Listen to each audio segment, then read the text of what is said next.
The next example I want to give is also it's not a specific example, but I want to talk a little bit more about viruses. So in this case, the virus I will talk about is bacteriophage. So they are called bacteriophage. Phage is the Latin word for eating. So it's like a virus that eats bacteria. And so because it's a virus, you might be surprised why, if it's a virus, it's also a way of delivering DNA to other bacteria, because the virus is trying to kill bacteria, right? So let me explain to you why it's like this. So all it started because the phage recognized the bacteria and infect it. So you can see here that the phage is inserting its genetic material and is using the replication machinery from the bacteria to make more viruses. So it's reproducing inside the bacteria.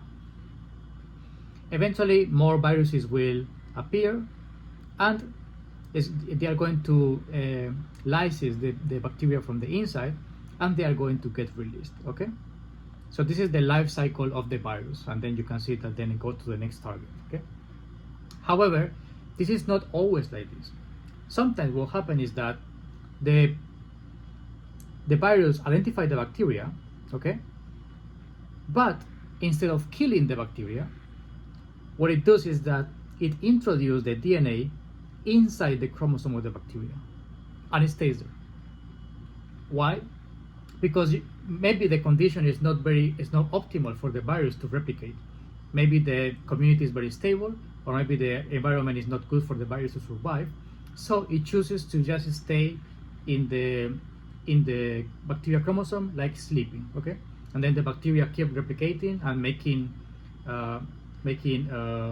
kids, okay? Like duplicating and expanding with the virus inside, okay? And this is happening all the time. This is not just very random thing, it's happening all the time. So you can see that this element is something random in the environment that suddenly gets inserted into the chromosome. So now it's going to be part of every child. So it went from horizontal element to vertical element, okay? And eventually, when the bacteria is not in a good position, maybe it's too stressed, the virus senses that, and then it goes back to the original plan to kill the bacteria and get released and go to different bacteria, okay? So after the phage is integrated into the chromosome, and then it get out to infect a different bacteria, what happens is that by mistake, the virus can get information from the bacteria that is not part of the virus information. And when it infects a different bacteria, it's going to give that gene to the other bacteria, okay? So you might think this is a very this is not that important, because the gene the plasmid is getting from the bacteria is random, right? However, it's not the case. We have so many examples of very important genes that are present in the bacteria that the phage gets into itself and then transferred to a different bacteria to make it more competitive, okay?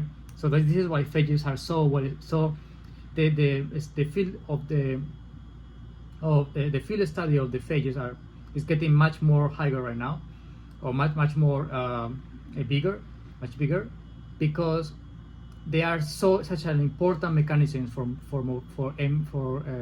horizontal transfer, okay?